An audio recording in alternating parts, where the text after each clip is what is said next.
ରୁବିର ସବୁ ଚକ୍ରାନ୍ତ ଫେଲ୍ ହେଇଛି। ଏବେ finally Pallavi UPSC exam clear କରି IPS ହେବେ। ଏବେ କ'ଣ କରିବ ରୁବି? ନମସ୍କାର ଦର୍ଶକ ବନ୍ଧୁ, ମୁଁ ପ୍ରଦୋଷ। ଆପଣ ସମସ୍ତଙ୍କୁ ମୋ ୟୁଟ୍ୟୁବ୍ ଚ୍ୟାନେଲରେ ସ୍ୱାଗତ। ଦର୍ଶକ ବନ୍ଧୁ, ମାୟା ମମତା ସିରିଏଲରେ ଆପଣମାନେ ଦେଖିଥିବେ ପଲ୍ଲବୀ ରାତିରେ ଶୋଇଥିବା ସମୟରେ ଖରାପ ସ୍ୱପ୍ନ ଦେଖୁଛନ୍ତି। ଆଉ ସେ ଦେଖୁଛନ୍ତି ୟୁପିଏସ୍ସି ଏକ୍ଜାମ୍ ସାରି ମନ ଦୁଃଖରେ ଘରକୁ ଫେରୁଛନ୍ତି ପଲ୍ଲବୀ। ଆଉ ପଲ୍ଲବୀଙ୍କୁ ଦେଖି ସମସ୍ତେ ୱେଲକମ୍ କରିବା ପାଇଁ ରେଡ଼ି ହେଇ ଠିଆ ହେଇଛନ୍ତି, କିନ୍ତୁ ପଲ୍ଲବୀ ମନ ଦୁଃଖ କରୁଛନ୍ତି। ଆଉ ପଲ୍ଲବୀ ଆସି କହୁଛନ୍ତି, ମୁଁ ପ୍ରିଲିମ୍ ଏକ୍ଜାମ୍ରେ ଫେଲ୍ ହେଇଯାଇଛି। ଏକଥା ଶୁଣିଲା ପରେ ଘରେ ସମସ୍ତେ ଆଶ୍ଚର୍ଯ୍ୟ ହେଇଯାଉଛନ୍ତି।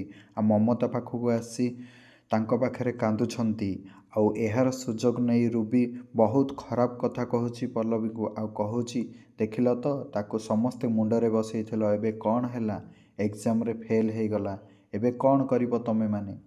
ଆଉ ଆଦର୍ଶ କହୁଛନ୍ତି, ତମେ କାହିଁକି ବ୍ୟସ୍ତ ହେଉଛ? ଆଉ ଥରେ ଟ୍ରାଏ କରିବ, ତମେ ପ୍ରିଲିମ୍ସରେ ନିହାତି ପାସ୍ କରିବ।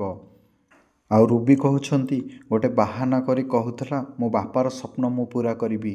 ଏବେ କ'ଣ ହେଲା? ଏବେ ଏକ୍ଜାମ୍ରେ ଫେଲ୍ ହେଇଗଲି ନା? ହଠାତ୍ କିନି ପଲ୍ଲବୀଙ୍କ ନିଦ ଭାଙ୍ଗି ଯାଉଛି। ଆଉ ସେ କହୁଛନ୍ତି, ନାଇଁ, ମୁଁ ନିଶ୍ଚିନ୍ତ ଏକ୍ଜାମ୍ ପାସ୍ କରିବି। ଏହା କହି ପଢ଼ିବାକୁ ଯାଉଛନ୍ତି। ଆଉ ତାଙ୍କ ବାପା କହିଥିବା କଥା ତାଙ୍କର ମନେ ପଡ଼ିଯାଉଛି। ଆଉ ତାଙ୍କ ବାପା କହିଥିଲେ, ମୋ ସ୍ୱପ୍ନ ନିଶ୍ଚିନ୍ତ ତୁ ପୁରା କରିବୁ। ଏହା ପରେ ପଲ୍ଲବୀ ପଢ଼ିବାରେ ଲାଗିଯାଉଛନ୍ତି। ସକାଳ ଯାକେ ପଢ଼ୁଛନ୍ତି। ଆଉ ତାଙ୍କ ଦେହରେ ବହୁତ ଜ୍ୱର। ଆଦର୍ଶ ତାଙ୍କ ପାଖକୁ ଆସୁଛନ୍ତି। ଆଉ ଦେଖୁଛନ୍ତି ପଲ୍ଲବୀ ଥକି ପଡ଼ିଛନ୍ତି। ଆଉ ତାଙ୍କ ଦେହରେ ବହୁତ ଜ୍ୱର।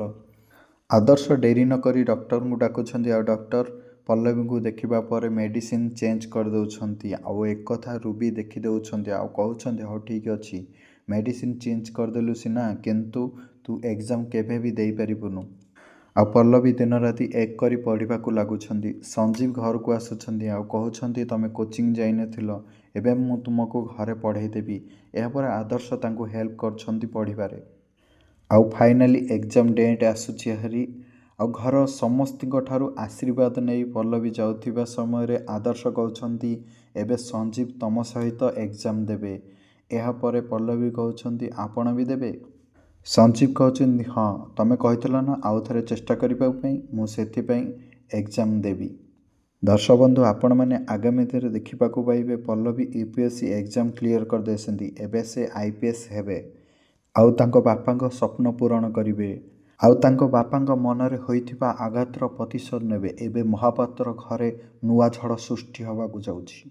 ପଲ୍ଲବୀ ଆଦର୍ଶକୁ ଜେଲ୍ ପଠେଇଲେ। ଏବେ କ'ଣ ହେବ ମହାପାତ୍ର ପରିବାରର? ଏହା ଜାଣିବା ପାଇଁ ଆଗାମୀ ଦେଖନ୍ତୁ।